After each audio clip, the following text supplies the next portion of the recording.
আপনাদের কোনো স্বপ্নই বাস্তবায়িত হতে দূরে থাক, এবং সেই স্বপ্ন থেকে বহু দূরে বাংলাদেশকে তারা ছিটতে দিচ্ছে। এই অবস্থার প্রেক্ষিতে আজকে সিরাজুল আলম খানকে আবার নতুন করে মনে করা দরকার যে অসাধারণ সাংগঠনিক শক্তি, তার সেই তাত্ত্বিক দার্শনিক যে যোগ্যতা, সেই যোগ্যতা নিয়ে তিনি বাংলাদেশের মানুষকে ঐক্যবদ্ধ করতে এবং সংগ্রামী করে স্বাধীন হতে তিনি সাহায্য করেছিলেন। আজকে আমরা এমন একটা শাসক গোষ্ঠীর যাতে করে পড়েছি যারা এখানকার মানুষের কল্যাণের জন্য কোনো কিছু করা তো দূরে থাক, মানুষকে তারা শোষণ করছে, নিগৃহীত করছে, নিপীড়ন করছে, এবং প্রতি মুহূর্তে বাংলাদেশের যে ভবিষ্যৎ, সেই ভবিষ্যৎকে তারা ধ্বংস করে দিচ্ছে। আপনারা বক্তব্য বলাবো না, সবাই অত্যন্ত ক্লান্ত। আমি শুধু এই কথাটা আপনাদের বলতে চাই, আমরা সবাই একসাথে আন্দোলন করছি, যুগপৎ আন্দোলন করছি। কেন করছি? যে আমরা সবাই মনে করি যে এখন গণতান্ত্রিক ব্যবস্থায় ফিরে যাওয়াটাই আমাদের একমাত্র উপায়।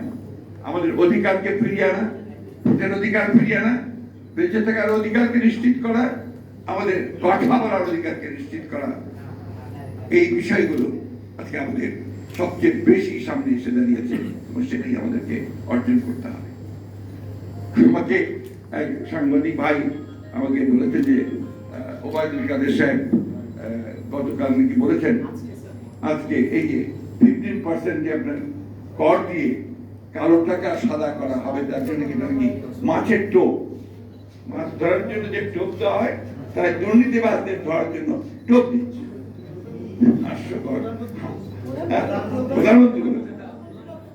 তাহলে আমি কাদের কথা শুনলাম। যাই এখন ব্যাপার হচ্ছে যে আমরা তো দেখলাম যে আপনারা মাছের টোপ দিয়ে কাদের ধরেন, এবং এখন আপনারা তো নিজেরাই এটার সঙ্গে জড়িত।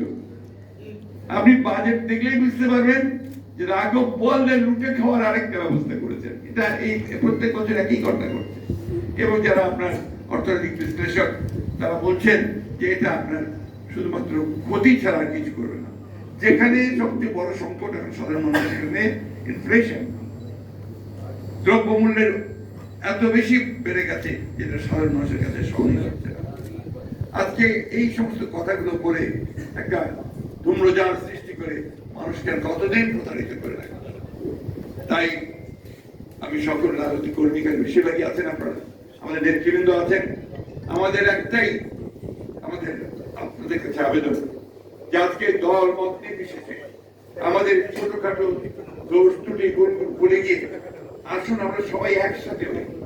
আমাদের সেই 1971 সালে স্বাধীনতা যুদ্ধের যে চেতনা, এই মানুষগুলোর সঙ্গে যে স্বপ্ন ছিল, সেই স্বপ্নকে বাস্তবায়িত করার জন্য আমরা আবার সবাই একজোট হয়ে সেই লড়াইটা শুরু করি, যে লড়াই আমরা অবশ্যই তাদেরকে পরাজিত করতে সক্ষম বলে আমরা বিশ্বাস করি।